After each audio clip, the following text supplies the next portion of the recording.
fellow Rotarians, guests, and future Rotarians maybe. I wanted to do a little bit of a two-part invocation today, if you'll bear with me. So number one, I wanted to just talk about SOAR, which is the Safety Officer Award Recognition Program. I think I said that right. If I didn't, no one will know. That we attended on Monday, and it was absolutely amazing. For those of you that have never had to call paramedics to your house, you have no idea how awesome it is that they're there. I actually had to call paramedics about a week ago. My daughter Natalie cut herself trying to cut an avocado, which, just so you know, is the #1 emergency call that the paramedics get, is people who cut themselves trying to cut an avocado. And she fainted after she cut the avocado. I thought, I immediately thought, oh my God, I'm going to lose my daughter, because this is a mom. And paramedic showed up, and she just had fainted, and she was fine, and they wrapped her hand. And they left, and she said, Mom, that paramedic was good looking. 15-year-old girl, whoop, whoop. So I just wanted to let everyone know that next year when SOAR happens, I want you to think to yourself, remember that silly story Francesca told about the paramedic?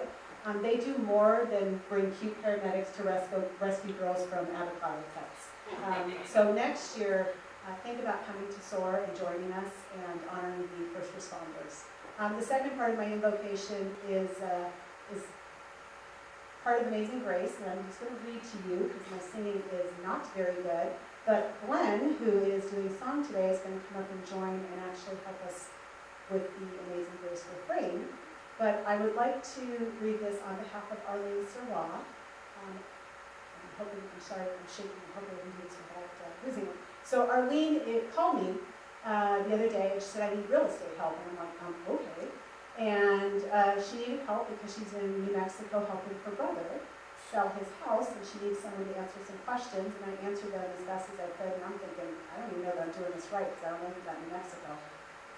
And she texted me back and said, you're amazing. I can't tell you how much this has helped us.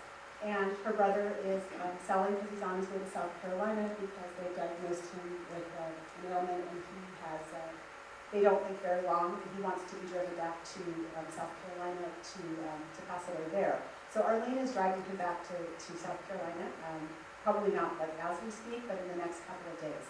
So if you will just hold Arlene and her brother and her family in your thoughts, through this week, and as she's probably not going to be with us for the next little bit as she takes care of her brother. So with that in mind, if you'll just bow your heads, and I'm going to just read these two verses to you. The Lord has promised good to me. His word my hope secures. He will my shield and portion be, as long as life endures. Yea, when this flesh and heart shall fail, and mortal life shall cease, I shall possess within the veil a life of joy and peace. Glenn, would you mind coming up? I will let Glenn take over, because my singing is awful. Thank you, Francesca. I think, to me, one of the best things about being part of this group is that it's a place where I know I have so many sources of grace, and the fact that we come together all the time and share our grace with each other is extraordinarily uplifting to me. And so, as a way of sharing some grace with our absent friend Arlene and her family right now, let's go ahead and sing the first verse of Amazing Grace. Amazing grace, how sweet the sound that saved a wretch like me. I once was lost, but now am found. Was blind, but now I see.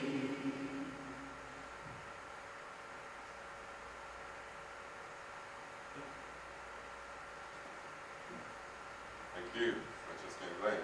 Please join me in the Pledge of Allegiance.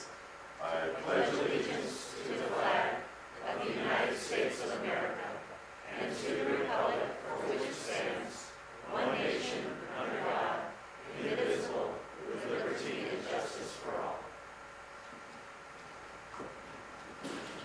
You may be seated. Mr. Sergeant at Arms, past President Steve Linder, you are ready to jump into action, sir. Ready to jump. I know we have a couple of international visiting Rotarians here, so if you could please take the microphone over to Mr.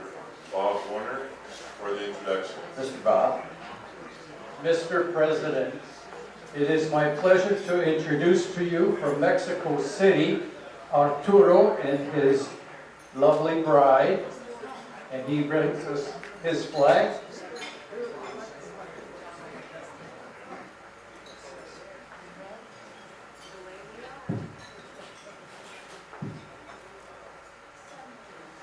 My name is Arturo Lopez. I came from Mexico City. My classification is human research, and I have been proud Rotary since 10 years ago. Thanks, Sean. Thanks, Michael, to let us join us here. My club is almost as old as this one. We will have 100 years in the next 100 years in the next three years, 2021-7, and I was not one of the founders, for sure. But I'm very proud to be in this terrific, the greatest, almost the greatest club in Las Vegas. Let me tell you something. I would like to. I'm very proud. I'm very proud to be Rotary for sure. But I can tell you now about the proud in Mexico, because instead of to speak with you about tequila, margaritas, and la fiesta, I have to tell you about the earthquakes, storms, hurricanes, and things like that. So it's a little bit difficult for us to speak about the proud of to be Mexican. But we are Mexican and we still standing up. So it's for us it's a very, very good experience to share this kind of experience with my friends, Rotary friends. Let me tell you something, if I can speak how we can get some information or some help from the people who's there. Most of the people in some towns are sleeping in the streets and things like that. So if you are agree, we can make any exchange of portable houses to the people who doesn't want to leave their houses, but the houses are almost falling down. So maybe we can make some exchange with that, with the portable houses. And thank you. Yes, that's a great idea. Any information that you have, please share it with Bob or Sean or myself, and we will make sure it gets out to the club. And thank you for talking about that, and let's put the power of Rotary International to good use to all of you guys out here. Thank you. And I'm proud.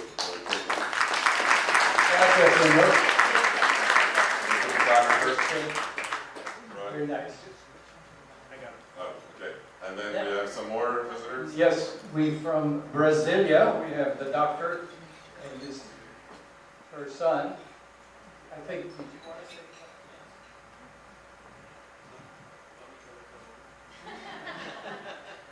Boa tarde a todos.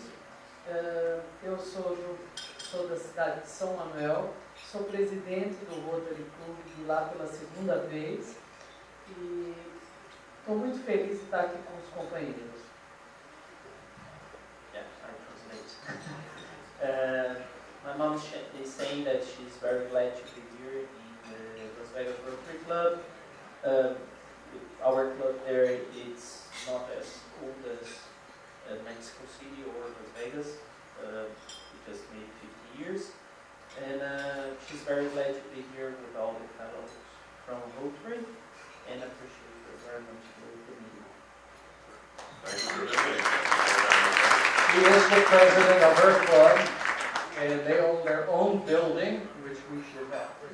And she's a medical doctor, and very interesting lady. Gracias. Any other international, Bob? Okay, then let's move on to visiting Rotarians. visiting Rotarians.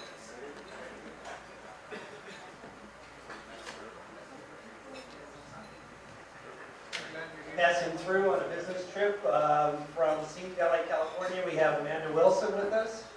She'd like to introduce herself to the group. Hi, like Cook mentioned, I'm Amanda Wilson. I work in aerospace. I'm a program manager, and I just wanted to stop out at 10 o'clock today, meet everyone, and get a class. Yes, so Mr. Bob Warner will get you a flag for the exchange. Thank you for visiting. Any other visiting Rotarians? Okay, let's move on to guests of Rotarians. Good afternoon, fellow Rotarians. I have today with me Clint Connor, friend of mine. He's an area manager for ADP, and he has a little bit of interest in community service, so I dragged him along with me. Thank you. Visiting or guests of Rotarians?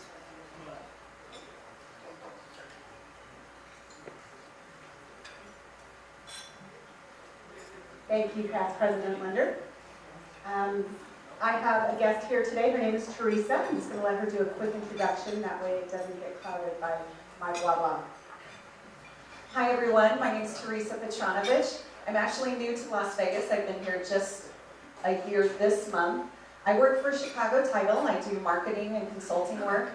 Before that, I worked for the Denver Broncos for 22 years, and I've also worked for the Olympic Committee in Rio de Janeiro. So I love giving back to the community. I've worked with different charities throughout my entire life, and I'm excited to be here, and thank you to Francesca for inviting me. And this is her second visit to a Rotary Club. More guests right behind you? More guests of Rotarians? I'm pleased to have with me today someone you might recognize. My wife, former First Lady, 2012-2013, Sally. And my two sons, Nate and Justin. Okay.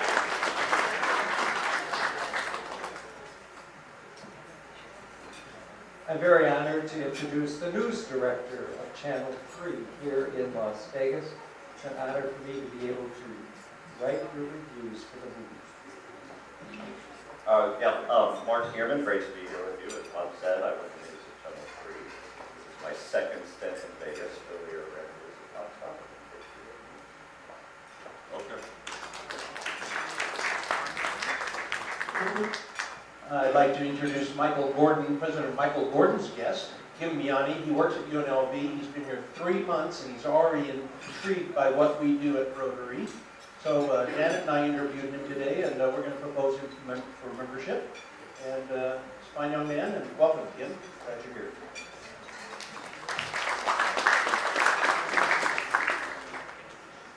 Any other guests of Rotarians? Then let me introduce my two guests at the head table today. I have two past presidents. Our first ever president of our Rotary Club, past President Caty Crockett, who, if you went on the tour, yes, she corrected me. She was not the first past president of Rotary. The first female president. I'm sorry. The first female president in 95, 96, when one of our members, Ken Miller, served as a district governor. During her tenure, membership increased to 175 members.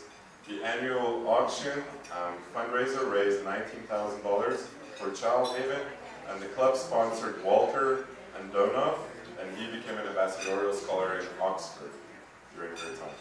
And joining her is past President Tom Thomas, who's been in the club for 29 years, and he was the president during Y2K, 1999 to 2000. Hopefully the club's finances survived that time. He loves the challenge of running Thomas & Mack Company, a 60-year-old asset management firm serving 4 generations of Thomas & Mack families locally. Him and his wife Leslie have 5 kids ranging 18 to 30 years old, all multiple Paul Harris Fellows, and he became a first-time grandpa earlier this year. So finally, we're initiating a new guest section today, so I would like to call Janelle Lozano up to the front. And she's going to introduce her guest. Hello, it's exciting, 95th year of Rotary. I thought I'd grace the club with another honorary member. So me and my husband are having a baby due in March.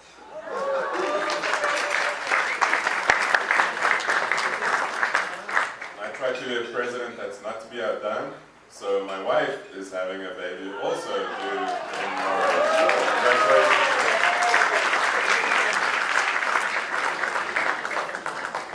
The future guests of Rotary. So please join me in welcoming all our visiting Rotarians and guests.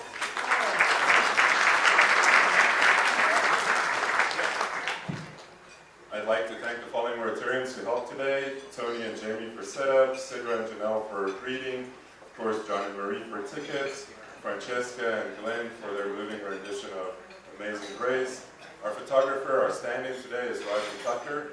Past President Jim is away, and then tear down will be Jamel and Lucy.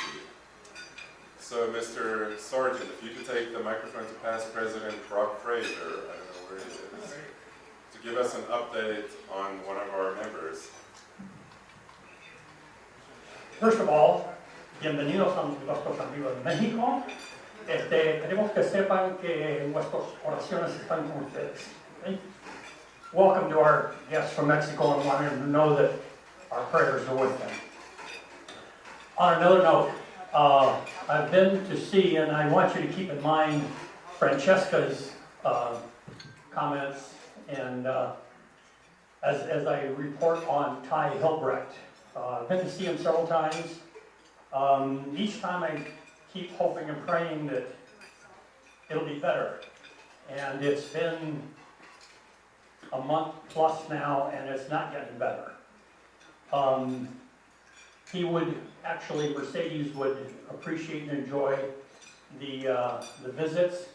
She is rather closed-mouthed about his condition. I've tried to speak with him, and barely he gets 2 or 3 words out, and is quite confused, and it's hard to get any kind of a prognosis from Mercedes as to where it's going. But if nothing else, support for Mercedes. He is at the Kindred Hospital on the corner of Russell and Rainbow.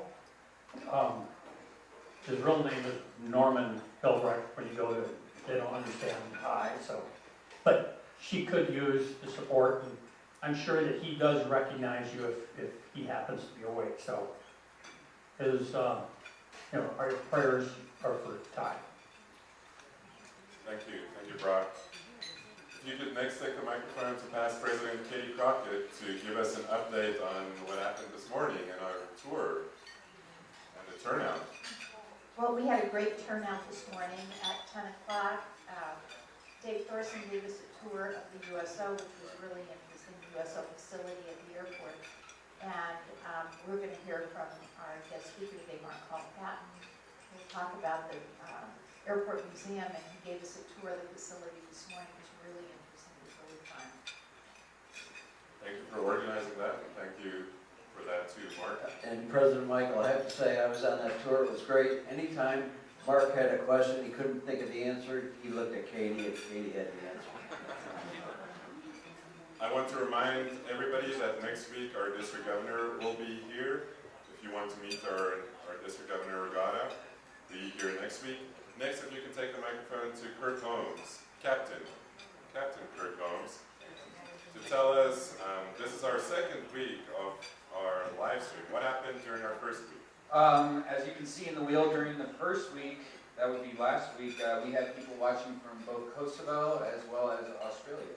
So who knows who will tune in this week. And then also all the speakers are available on iTunes, Google Play, Stitcher, and TuneIn to listen to in case you missed the meeting. Thank you. So just this week we've already heard Spanish and Portuguese, so our club truly is international. So we're going to continue that through our Facebook Live. And then next up, our favorite principal, who is now going to be international internationally famous, but I'm assuming she already is. Katie Decker, you can tell us about all the great things she's doing. Well, as you know, our budgets are being cut. Every day there's a new cut or a story about a cut. So we're juggling at all 3 campuses. We do have loss of staff at all 3 campuses. But we still put on a smile and go to school and do a great job for the kids. I brought 3 of my superstars here today. So I have Lola Moore, and she is at Walter V. Long. And what are you teaching this year? 4th grade?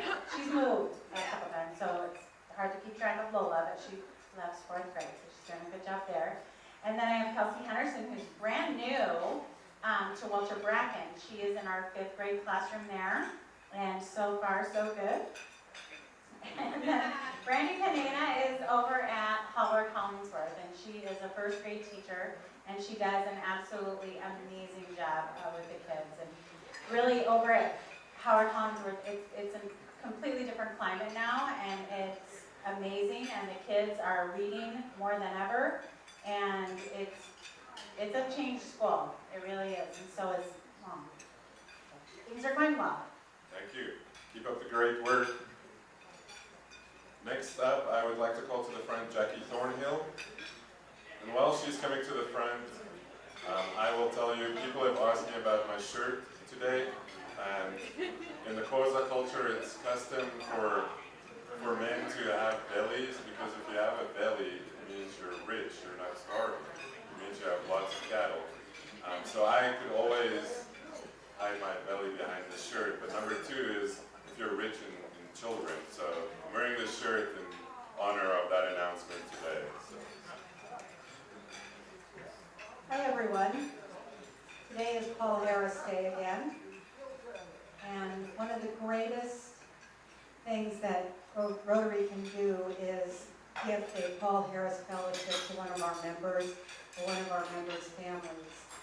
As we know, the Paul Harris is the founder of our club, and it represents a $1,000 gift to the International Foundation, so that internationally we can do the good works, some of which are literacy and clean water, and of course our corporate charitable work is with the eradication of polio. And it also, maybe some of you don't know, that we also are the largest non-governmental entity in the world of giving away scholarships of various kinds all over the world. So some of you may not have known that, but we're also known for that as well. So today we have 6 members that we are awarding a Paul Harris Fellowship to. So what I'd like to start with is past President Randy Donald and his sons Nate and Justin. Please come forward.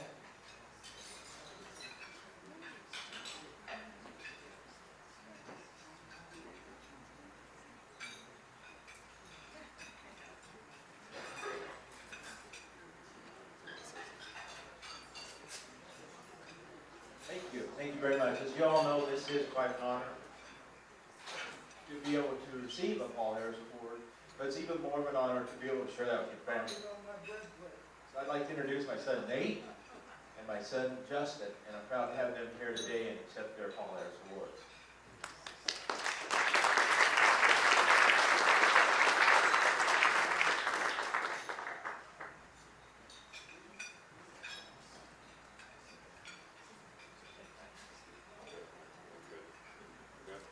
Next up, I'd like to have members Ted McAdam, Steve Dixon, and Walt Robles come forward, please.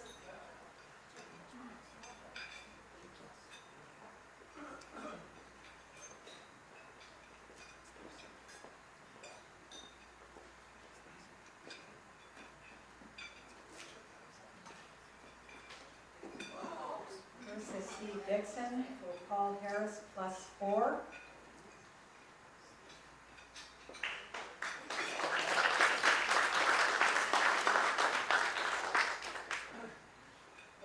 Is Paul Harris +1.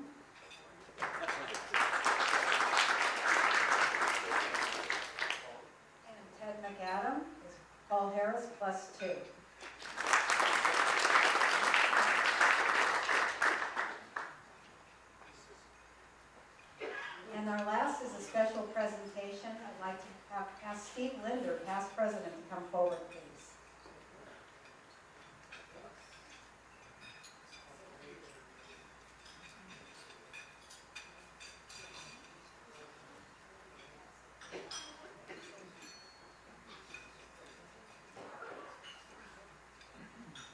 Well, our Paul Harris Fellowships are all giving me pins for everything that we've done. And I just wanted to share that what we do is as a family. And so I want to present Janet, if you would come forward, please, with a Paul Harris +8 pin to recognize our family of Rotary that we are doing this together.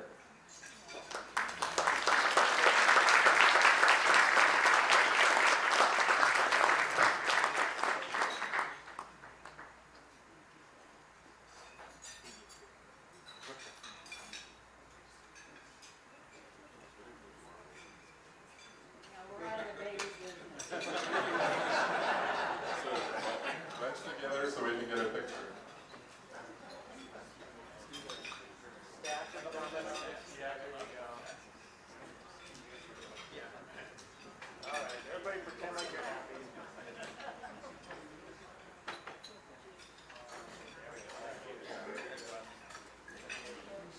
Yes, thank you.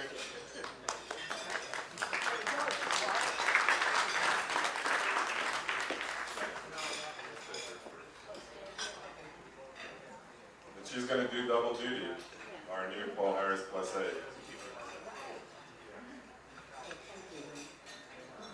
We are inducting a new member today. It's our pleasure to have, I'd like Tyler Wisconsin to please come up and join me. Tyler is the newest member of our club, and we are so pleased to have you. We encourage you. Ted and I are kind of tag teaming today. Rosalie's my coach here, so Ted's Rosalie today. Only he's very handsome. Anyway, help us welcome and induct Tyler Wisconsin, and say Wisconsin 10 times real fast. Good luck on that. We are pleased to have him in the club, and we encourage him to get involved, hit the ground running, and it's my observation that he's already one of those kind of guys. So, congratulations and welcome to the Las Vegas Rotary Club. Oh, Michael's going to pin Tyler for us. Oh no, Ted's going to pin Tyler for us.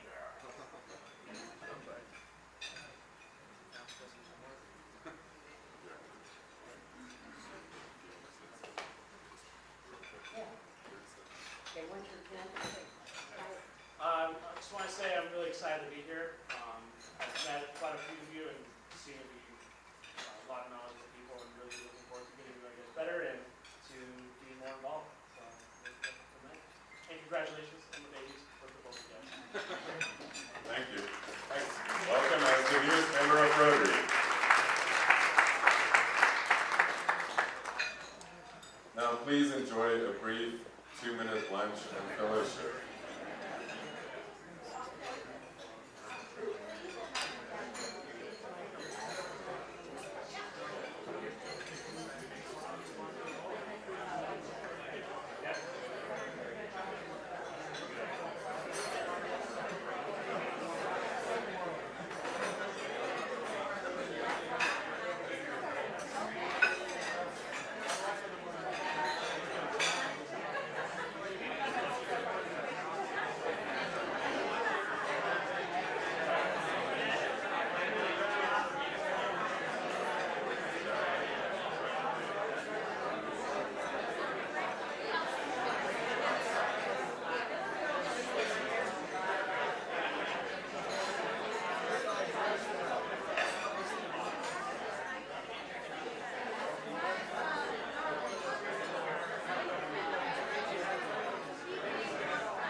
You want it now?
To open the program, and SOAR is spearheaded by the Rotary Clubs of Southern Nevada. It was created to honor the ordinary officer who day in and day out performs their jobs in an excellent manner. And this year's award recipients included men and women with law enforcement, the military, fire and rescue, public safety, and traffic incident management. From creating rapid response programs to stopping people from getting ran over by cars, those who received awards say they're very appreciative, but many of them say, we're just doing our jobs.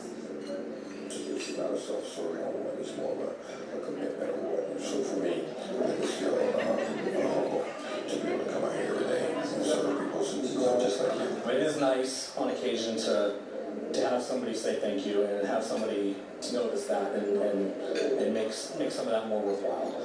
But we don't do it for recognition, we do it because we love what we do and we like to help people.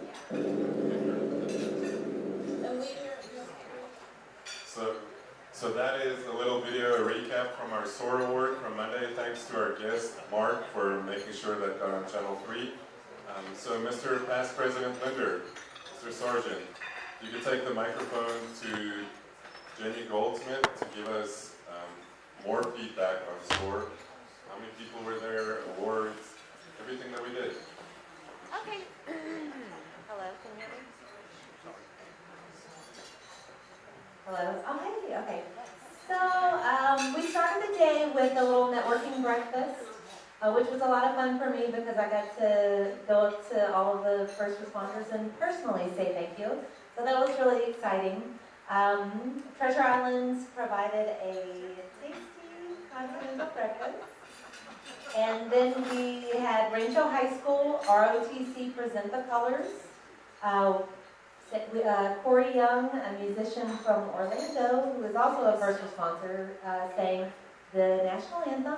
And we had Mayor Carolyn Goodman lead the Pledge of Allegiance and say thank you to the first responders herself. And it was so cool to listen to the chiefs and the first responders talk about what they experienced and why they were being honored.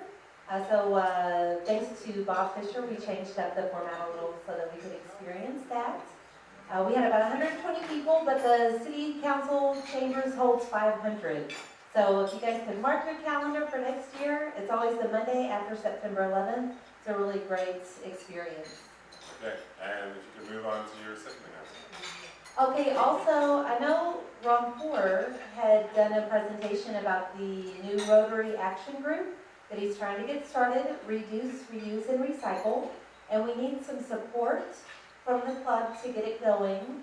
By the end of this month, we need several statements on what are we doing to reduce, reuse, and recycle.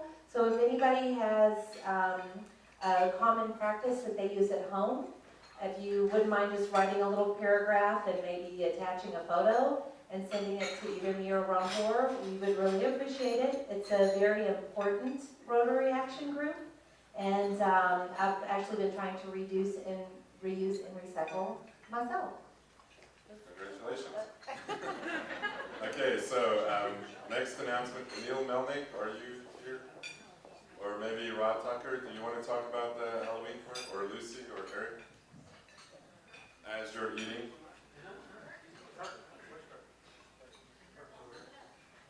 Talk about reduce, reuse, and recycle. What's happening right here with that microphone? More like passing the buck. So, October 27th, we're having a Halloween event, but also to raise money for the canned food drive. Our focus is on 100% participation from every single member of the club to donate $50. You can do so in the binder that's going around. It's going to be happening at the distillery, and Neil Melnick and Be With The Twist Catering is donating all the food. We also have LVIP Dining marketing the event to all of their people, so it should be a really fun event. We're also going to do a little costume contest and have raffle prizes there. And all the proceeds are going to go to wipe the floor with the Kiwanians for the canned food drive. And sticking with the canned food drive theme, I know Melanie Maldani is here. Melanie, where are you? Talk about construction.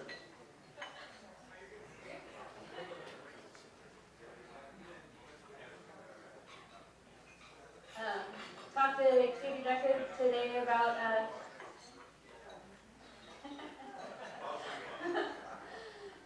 construction. We hope it's still going on, but they don't have as many cans yet, so they might have to push back the date. So if you have cans lying around, please get them to Bracken so that they can get that event on. Thank you. Marie Walsh. Marie Walsh. Thank you, Michael. First of all, I want to thank all of the people that came to Breakfast with Books in September. It was greatly appreciated. Greatly appreciated. And we went over the top. I'd like to give you the exact amounts. I have to put my glasses on. We had a total of 376 people in the school. Children were 235, the adults were 141. And it was the very first time that we won the top in attendance for the month from all the schools. So I'm very proud of it. I didn't quite catch that. Can you just say, where were we again? What was our designation? Where was that, what? The top, well, I don't know, we were the top, 376 in attendance. So that means number one. We were number one for the month. And I want to say that we have never done that before, and I'm very proud of the organization. Thank you. Thanks, Marie. There is a tailgate party next Saturday, UNLV tailgate. The sign-up book is going around, so please sign up. And our final announcement will be Dave Lester, who's standing in for Howie Hopkinson. For any of you who have time in your schedule and in your heart, Bridger Middle School needs our help. So next week from Friday, we're going to be painting and whatever other grunt work they put us to kind of beautify the school. It's got a few years on it. 10 to 3. You can either email Howie, me, or Sean, and we'll make sure you get on volunteer list. Thank you. And then for the shortest fine in history, I'm just going to find Janelle Lozano. Where are you? She left. I'm going to find her still in absentia, $95 for her new member. And somebody next year needs to find me, I guess. But that's the way it goes. So moving on, because we're running out of time for our speaker, the drawing today, as you saw, will be $1,147 plus today's take. The number is 3968. 888-3968.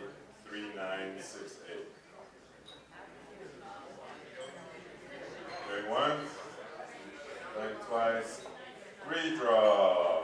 Everybody loves a redraw. So that means you would need to draw another one. And while Mark does that, we'll move on. So next ticket, 4013. 888-4013. Jamel.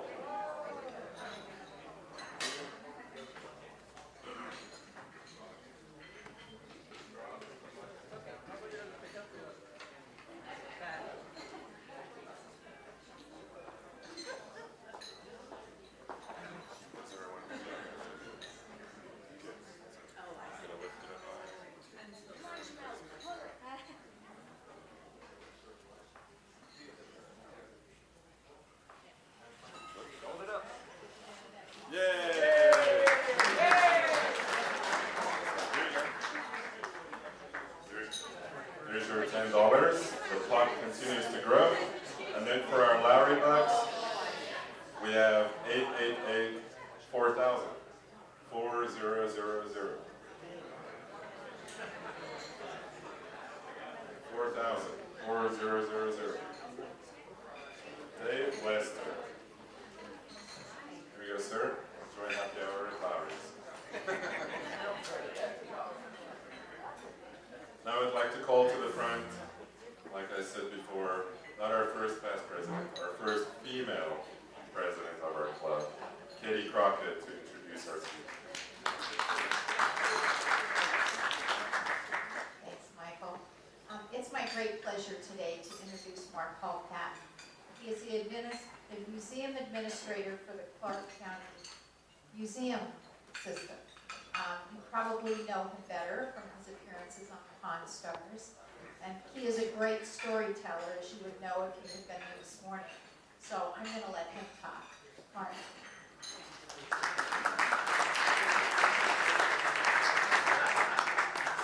Well, I figured I'd put on my hat so that you would know who I am. But I hope everybody noticed something. I do have hair. That's something that people seem to think is the reason I wear the hat. No, I wear the hat because I like hats. It's not all that interesting. I came over here in 1993, just to give you a little background on myself. I have been in the museum field for 40 years. I have worked in and run museums all over the United States. I was in San Luis Obispo County in 1993. I was running the museum system there. And a flyer came across my desk that was talking about the fact that the county of Clark, Nevada, was looking for somebody to help create an aviation museum at McCarran International Airport. Now, I don't run aviation museums. I'm a local historian. So I said, that's interesting. Took it home, showed it to my wife. And she said, well, is there anything in there that you can't do? And I said, no, I can do all of this. They said, well, they say they're not looking for an aviation historian, they're looking for a museologist. And that's a new word for you, museologist. That's what I am. It's actually a profession out there. And so I said, yeah, but you know, they're still going to want somebody that comes out of an aviation museum. She said, no, it's a 29-cent stamp. Send it. Gives you an idea how long it was, how long ago it was. And so I sent in my resume, and I got back this application form. Have any of you worked for Clark County? Okay, well, let me explain. The form you have to fill out is about 487 pages long. And they want you to restate everything in your resume because they don't care about your resume. And I looked at this thing and said, I'm not going to spend the time doing this. And my wife said, no, you go ahead. And I should explain, I've been married 39 years. I do follow directions well.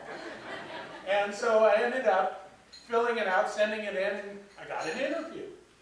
Okay, fine. Came over here, did the interview, had 9 people on the panel being interviewed. They were interviewing me.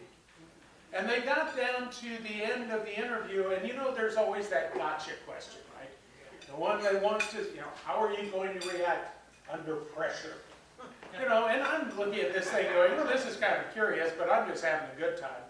And they finally got down to the end, and they say, well, we know that we said that you don't have to be an aviation historian, but since it is an aviation museum, why don't you give us a quick history of aviation with names and dates?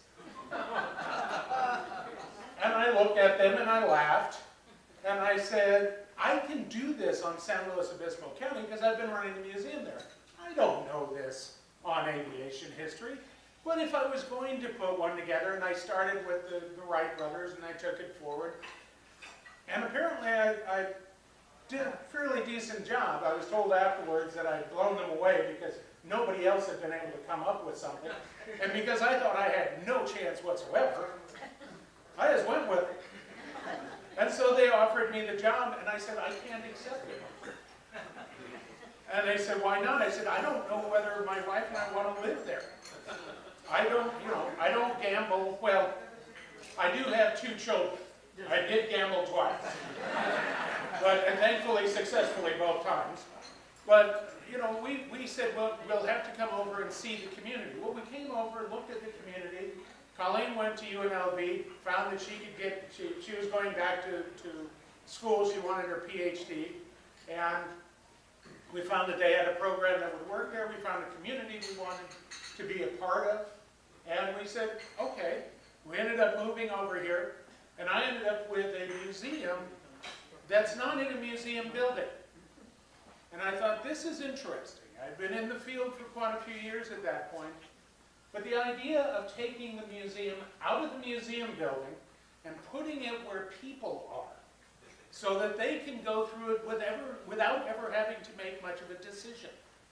Because when you think about it, and this is the same for any business, when you're trying to get people to your business, to your place, now they have to decide to get up and move and come in, and in the museum field it's just the same. You have to decide if you're coming out to the county museum, you have to drive out to Henderson, to Boulder Highway, and go in. Yeah, I know we're only open 7 days a week. It's hard to find us open. But, you still have to make that decision. With the one at the airport, it was interesting because all you have to do is move 2 feet over and you're in one of the exhibits. We're throughout the airport. There's no separate building. And this made it a very interesting and a very fun museum to help create out there. Now, and those of you who were not on the tour today, I'm going to say it again now because I don't want anybody to make the mistaken assumption that I am not aware that Rotary, and especially this club, got us started. The money that the Las Vegas Rotary Club put in at the beginning, and the other Rotary clubs that donated, made such a difference in making sure that the exhibit and the museum would be there. It wasn't that it funded everything, but when you're dealing with government, having somebody from the outside say, we're willing to put our money up on this as well, makes government go, oh, well, then it's okay to put money there. And that's what we ended up with. Now, the Aviation Museum, I should say, is not funded out of your tax dollars. It is funded by the Department of Aviation. All the funds that go into that come from the DOA. And it is managed by Parks and Recreation through a joint agreement between those 2 departments. I'm in a very weird position when it comes to where I'm at in the county at times. But what it allowed us to do was create a museum out there in McCarran Airport, and now in the Henderson Executive Airport, and in the North Las Vegas Airport. We have exhibits throughout all of these. And we have exhibits throughout the airport. So you can be out in A-gates and see what I think it's A-gates, it's either A or B, what it looked like to be a stewardess on Hughes Air West in the 1970s. Or you can see a uniform, a flight suit worn by Howard Hughes. Or you can see a stewardess uniform from Bonanza Airlines in one of the other ones. Or you can see, as you're going past on the moving walkway out to the sea gates, you can see changing exhibits along there. Or you can see some of the liveries of various airlines in the BC Bridge now. And we have these things throughout.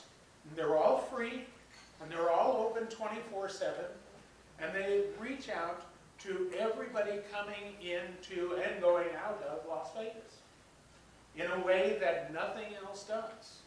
Now, this is one of those things, and some of this, those of you who are on the tour today, you will be hearing some of the same things, because I feel kind of proud of them. But this is a way for people coming to Las Vegas to understand that we have a history. One of the main things that we find out when they do intercept surveys of people using the airport, because they do that constantly to see, how the airport's doing and all that.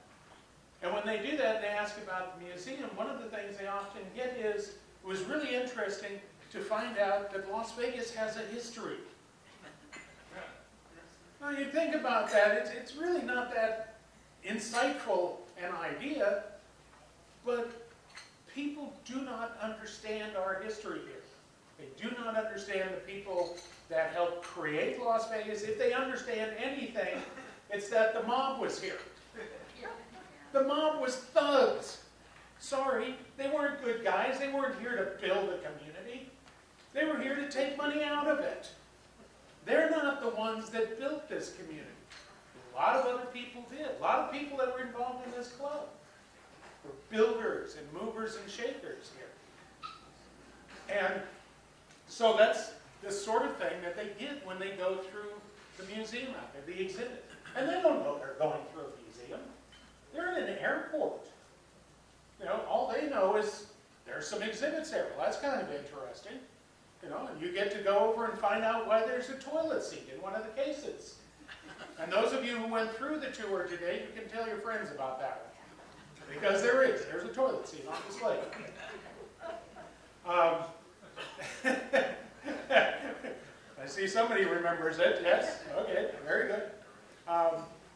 But it was one of those things, coming over here, I got a chance to build a museum that was unlike anything that I had ever run in the past. And to really build it up, we did a lot of outreach. We did a whole series of short videos for Channel 4 on aviation history. We have collections, we have research facilities, all that sort of thing. But that's not all out at the airport, that's out at the county museum, because we run all three of the county's museums out of there now. When I started, my sole job was to work at and create the Aviation Museum. In 2007, my colleague retired from the county museum, Mark Brzezinski. Some of you may have known him. The county said, well, you need to be the interim director. I said, fine. And a few months later, the county was very kind to me. They said, you know, you've been doing really well with a full-time job. So here, have another one. But don't worry, we won't give you any more money, so it won't affect your taxes.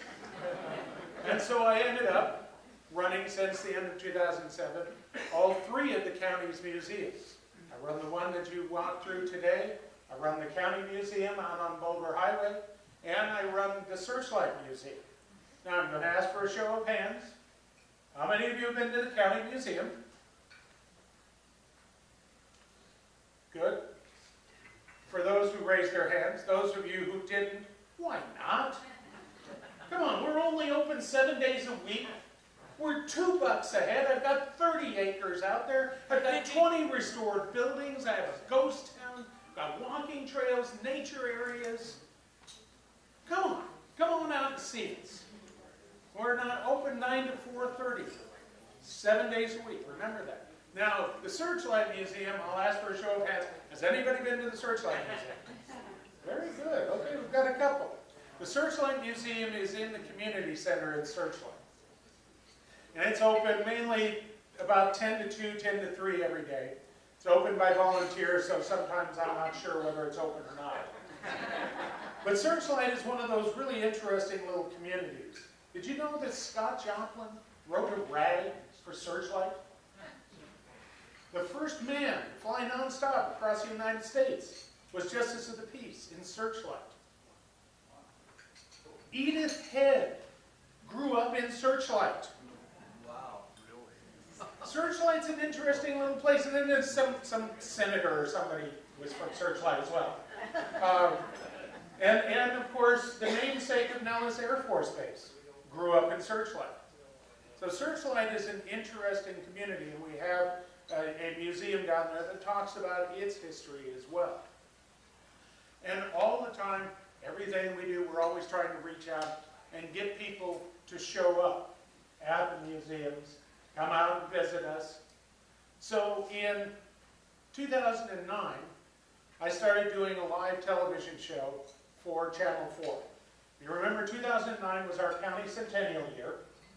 The city was founded, Las Vegas was founded in 1905. In 1909, we became a separate county, named for William Andrews Clark, I always like to point out, who was considered the most corrupt U.S. senator in the history of the U.S. Senate. But he also brought the railroad into here, and so there was a reason we named ourselves for him. But in 2009, the county decided they were going to do a live television show on Channel 4 once a month with a round table of old-timers talking about a certain part of history. And they wanted to get some named person to be the MC on this. And everybody they talked to said no. And so about 3 days out from the first show, they said, well, why don't you do it, Mark? You've emceed things before. And I said, okay. And they said, remember, it's live. Let me tell you something. If you're ever offered a live, hour-and-a-half long television show, say no.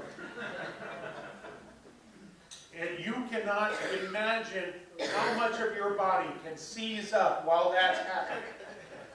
But I started doing this. That was all right.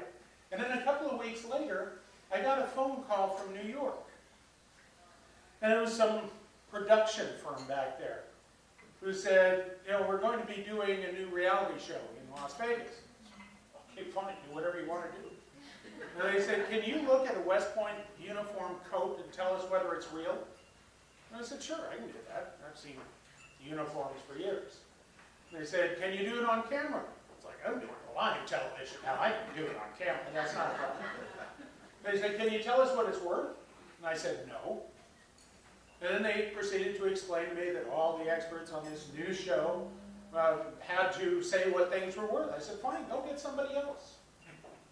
You know, and they said, well, we'll try you anyways. Okay. They tried me. Apparently I passed. And it was interesting because that very first show, the seller on the show asked me what the piece was worth, this uniform coat. And I said, I don't know, I don't care. You know, that's not what I'm about. I'm about whether it's real. Is it history? Is it something you can teach with? That's what makes it valuable in my world. I don't care what you know, you guys figure out whatever you want to do on the price. And Rick, by the way, it was Rick Harrison's idea to do Pawn Stars. It was not the History Channel. It was not Left Field Pictures. It was his personal idea. And I have to tell you that he is really quick on his feet. Because in that very first taping, without missing a beat, when the guy asked me and I said no on the price, he said, I've been asking Mark for years for a price and he just won't give me one. And I'm sitting there at my desk looking at him going, you're good. We're really good at this. So, you know, the show went on. It became what it's become. It is an international success. The show's on in 151 countries, translated into 32 languages. I know we're down in Brazil. I know we're in Mexico. I see lots of folks that come up here when I'm doing autograph signings and that. And that is one of the weirdest things for any museum director to ever be able to say. I do autograph signings. Are you kidding me? Who cares about the museum director? But I did the show not for me to do autograph signings. I did the show to advertise the museums. I figured nobody was going to watch this thing. I thought it was the dumbest idea I'd ever heard of for a television show. Really, what comes into a pawn shop in Vegas? Oh yeah, that's going to be fascinating. I'm good with history, I'm bad with prognostication. But we ended up, you know, the show took off and all that, and it has done wonders for attendance at the museums. People come in from all over the world, and they are coming into Las Vegas to go to a pawn shop, to go to the county museum, to go to an auto restoration place. It is amazing what that has done. And not just, you know, for the pawn shop. It's done wonders for Rick and his family down there. But it's actually done a lot of good for Las Vegas. Because people all over the world know there's more to us than just gaming. There's nothing wrong with gaming. There's nothing wrong with entertainment. There's nothing wrong with the Strip. But there's more to this place than just that. You know, and it has brought people in. We have people, when I'm sitting there signing autographs, I have people who have just gotten married and they walk over to a pawn shop. One that's not a good order. just an aside. But they are so excited. Or they have just flown into McCarran and they take a cab right to the pawn shop. it's a pawn shop. But it's the pawn shop that you see throughout the world. And I can tell you, it is seen, just a couple of stories. My wife and I went to Ireland a couple of years ago. First time I'd ever been there. We flew into Shannon, had the red eye over there, got off the plane, walked up to passport control, and the guy in the window looked at me and said, "Hello, Mark." I'm still holding on to my passport. I'm just going, "Huh?" He said, "Oh, that show's on over here. We watch it all the time." "Yes, sir." "Okay, whatever." You know? The only good thing, by the way, was I could not buy a drink in a pub in Ireland. That was all right. But I was just in Europe a couple of months ago, and throughout Europe, and we were just driving around. My wife and I were just on vacation, and we were being stopped everywhere. There are some gallery guards in the Neue Pinakothek, which is an art museum in Munich, who are very confused as to who this weird bearded guy was that had teenage girls running over and screaming at him.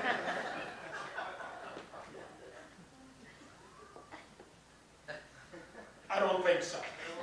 But they knew me from the show. I was stopped in Vaduz, Liechtenstein, on the street by a couple of Norwegian guys who needed to get a picture with me. Now think about that. The museum director from Clark County, Nevada, is in Liechtenstein so the Norwegians can get pictures. But all of that has brought people here, and they've brought people to the museums. It's let them learn a little bit more about everything that we're doing here and all of our history here, and really why we put 2 million people in the middle of the desert. Because if you look at it today, there's a lot of things that don't make sense. But if you understand our history, it makes perfect sense. Why we are here, what we are doing, and why we ended up here. That's what all of our museums are about, is helping people to understand their own heritage. Now, I will tell you, there are some downsides to being recognizable in most of the world. The very first year the show was on, in 2009, first time that my wife and I realized what this was going to do to our lives. We were over in Orange, California, at an ARCO station on Tustin. Anybody knows Orange? And I had just filled up the van. We were getting ready to drive back over here. And Colleen had gotten in the car. I was stepping in. And this guy came barreling across the parking lot and ran up to me. And he said, "I saw the hat. I saw the beard. I saw the license. You're the guy from Pawn Stars." And I said, "Yes, I am." He said, "I hate you." And I realized at that point, in over 30 years of museum work, nobody had ever told me they hated me in an ARCO station. So I said, "Why?" And he said, "Why won't you give them a price?" I said, "Because I don't sell this stuff, I run museums." And he said, "Oh, okay." And he walked off. And I thought, well, this is weird. And my wife looked at me. You know, she's the sociologist. She's a professor at UNLV. And she looked at me and she said, "I'm going to have to start taking notes." She has now done papers on the process of becoming a celebrity. Now, there's a term you don't identify with museum director. She has published on it. There is actually a professional journal out of Australia called the Journal of Celebrity Studies, and she has published in that about how this has affected us. My kids try very hard not to identify themselves as my kids. Wherever they're at, they always get out. You know, that does happen. They eventually find, you know, somebody figures out who their dad is. You know, and they will follow it. You know, my daughter, who's a health inspector up in Washoe County, was sitting in her office one day, and another lady in the office sat down at Ellen's desk and said, "Is it true your folks have 20,000 volumes in their library at home?" And Ellen said, "Well, I think there's more than that." but why are you stalking my folks? And it was just that she was a fan, okay. But it does get very interesting. You end up, there is no place you can go and expect to be anonymous. You know, I don't know that any of the tour today saw, but there were a number of people that were stopping and pointing, and when the police officers went by, a couple of them were saying, oh, that's that guy. In fact, I've thought about just, you know, renaming myself that guy, because I'm always, that's that guy. You know, but it has ended up being a positive for our museum. It is one of those things that has brought the attention there. It has brought the attention to Las Vegas in a different way than a lot of other things. As I say, there's nothing wrong with all the other things, but there is more here than that. So I don't know how much time I have, or whether I need to shut up now. Yeah, let's take some questions. Okay, we can do questions. I'm happy. Because we're live, and now you got more fans. Oh, okay. And I've got the mic, so who's got a question? Brock. I'd like to hear a little bit more about George Crockett's, Caty's dad's involvement with McCarran, the land there, and how it's affected us. Sure. All right. Was it? 5 minutes. Okay. And you just tell me. I'm good at shutting up. George Crockett came here in 1941. He was a salesman at that point, selling aircraft, but he saw in Las Vegas a need for a general aviation airport. And so he decided to build one. He looked around for where property would be available. He looked at the property that is now McCarran International Airport. But remember, at that point, that property was 5 miles out of town. It was way out in the desert. So he went out there, made the deal on leasing the land, went to a nearby ranch called the Hidden Wells Ranch, and knocked on the front door and telling the story again. And this was the Nickerson Ranch. And Peggy Nickerson, who was, I believe, 16 at the time, opened the front door, and this young man standing there, and he says, hi, I'm George Crockett, and I'm going to build an airport next door. Now today, if somebody stops at your house and says they're going to build an airport next door, is your reaction going to be, would you like to come in for some iced tea? Probably not. But at that point, that was the reaction. It was like, oh, okay. And George built the airport out there. I mean, he was building it from scratch. It was just open desert. He was scraping runways by dragging a log behind a truck or a tractor, doing whatever he could, got the thing started up, opened in 1943, right in the depths of World War II. Think about that. 1943 was not a good time to be trying to open a new business when all of the aviation was being controlled by the federal government at that point. But you could fly private aircraft if you had the private aircraft, if you had the money to get the fuel in that. So he got it open and started doing whatever he could. It became a well-respected airport here, but it was a small one. It was way outside of town. You know, in fact, you know where the Hacienda used to be, right across the street. Well, as late as when the Hacienda got started in the mid-50s, the comment used to be, you could go to the Hacienda or you could go to Las Vegas. They weren't the same place. Now remember, that's where the airport was, way out of town. But what ended up happening at the end of World War II is they shut down the original McCarran Airport. Because McCarran's name was originally on the airport that's now Nellis Air Force Base. That was 1941 when that became McCarran Airport. It was taken over by the Army Air Corps, became the training base, but it was still where civilian commercial traffic flew into. Because all civilian commercial traffic during World War II was controlled by the Army Air Corps. You didn't fly anywhere, you didn't carry anyone, unless it was approved by the Army Air Corps.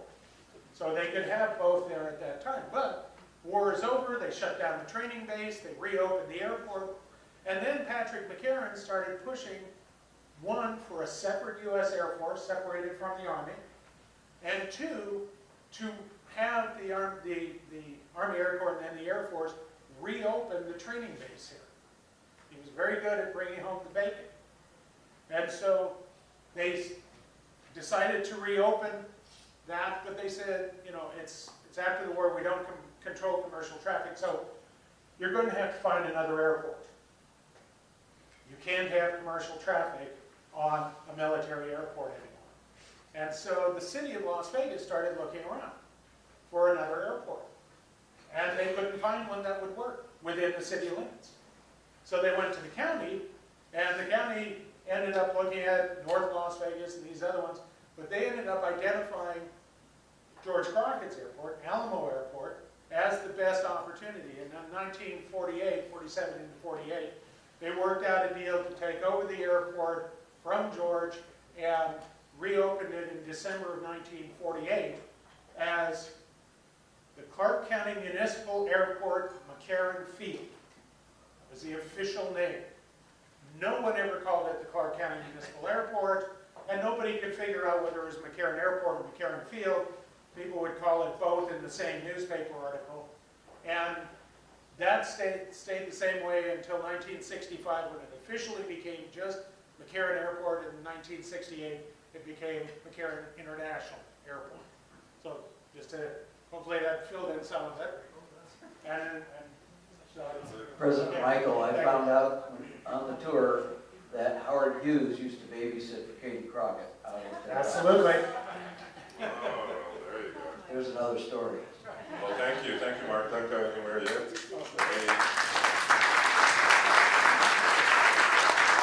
Brock, I would like to present you with our Share What You Can award, where we are going to present a meal to a homeless vet in your name.